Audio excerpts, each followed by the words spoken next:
एक समय की बात है। उत्तर भारत के एक खूबसूरत लेकिन रहस्यमयी गांव बीरनगर में सब कुछ सामान्य चल रहा था। लोग अपनी जिंदगी में खुश थे। हर तरफ हरियाली, शांत वातावरण और मंदिर की घंटियां। पर इस शांति के पीछे एक डरावना राज छुपा था। पुरानी हवेली और वापसी। गांव के बाहर एक बहुत पुरानी हवेली थी जो सालों से वीरान पड़ी थी। लोगों का मानना था कि वहां रात को किसी स्त्री के रोने की आवाजें आती हैं, लेकिन किसी ने कभी सच में जाने की हिम्मत नहीं की। कहते थे वहां एक चुड़ैल का वास है। एक दिन अमेरिका से एक परिवार गांव में अपने पुश्तैनी घर उसी हवेली में रहने आया। पति राहुल, पत्नी माया और उनका 8 साल का बेटा आरव। गांव वालों को बहुत खुशी हुई क्योंकि यह परिवार किसी समय के रईस जमींदार की औलाद थे। शुरुआत की खुशियां और पहला संकेत। पहले कुछ दिन सब कुछ ठीक रहा, लेकिन चौथे दिन से आरव की तबीयत बिगड़ने लगी।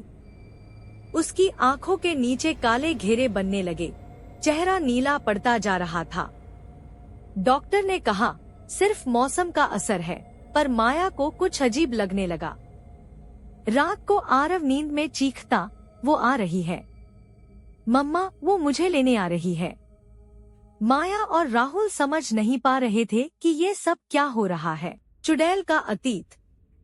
गांव के बुजुर्ग पंडित ने एक चौंकाने वाला रहस्य बताया। सालों पहले इसी हवेली में एक लड़की चंद्रा काम करती थी। जमींदार के बेटे ने उसके साथ धोखा किया। जब वह गर्भवती हुई तो उसे हवेली से बाहर फेंक दिया गया। बेइज्जती और दर्द से तड़पकर चंद्रा ने उसी हवेली के कुएं में कूदकर जान दे दी और उसी दिन से वह चुड़ैल बन गई। बदला शुरू। रातें अब और डरावनी होने लगी थी। हवेली की दीवारों पर खून से लिखा दिखता, मैं लौट आई हूँ। कभी बाथरूम में बाल बिखरे होते, कभी किसी की परछाई झलकती। आरव हर दिन कमजोर होता जा रहा था। एक रात माया ने देखा, हवेली के पुराने दालान में एक औरत सफेद साड़ी में खड़ी थी, उल्टे पांव, बिखरे बाल और खून से सना चेहरा। माया बेहोश हो गई। अंतिम युद्ध। राहुल ने गांव के पंडित को बुलाकर हवन और पूजा रखवाई। जैसे ही मंत्र शुरू हुए, हवेली की दीवारें कांपने लगी। चंद्रा की आत्मा प्रकट हुई और चिल्लाई, मेरा बच्चा मारा गया, मुझे इंसाफ चाहिए। पंडित ने उसका नाम लेकर कहा, तेरी आत्मा को शांति मिले, तेरे साथ जो अन्याय हुआ उसका पापी मर चुका है।